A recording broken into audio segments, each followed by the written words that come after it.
मन शेरावाली के दर्श करे, दौड़ी दौड़ी जाला रे। मैया के चरण में शीश नवावे, सुख शांति सब पाला रे। जय जय जय बोले हरदम जियारा, जय माता दी गाला रे। मन शेरावाली के दर्श करे, दौड़ी दौड़ी जाला रे।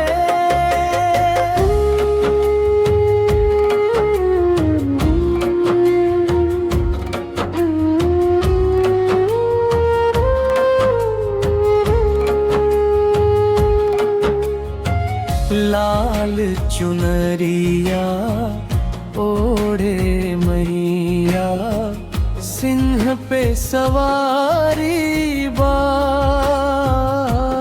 दुखिया के हर ले दुख संताप, सबके सहारी बा।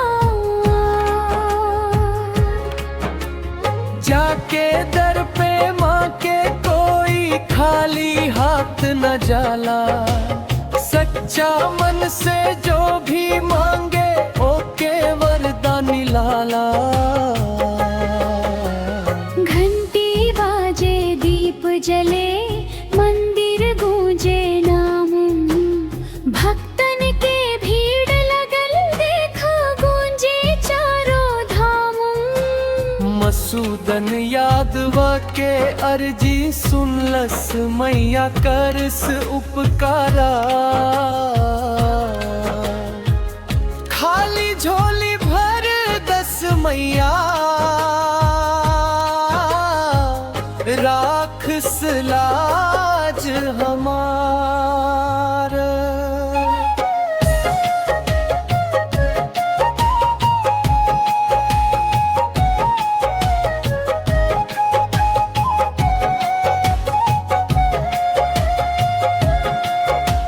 नवरात्र में जगमग जग होला, हर घर होखे उजियार। मैया के कृपा बरसे लागे, मिट जाला धियार।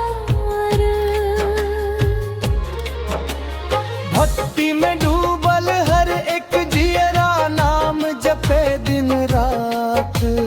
मन शेरावाली के दर्श करे, पूरा हो जाला हर बात। जय माता दी, जय शेरावाली, सबके रखवाली बा।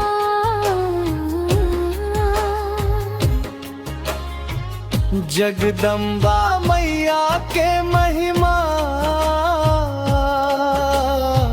सबसे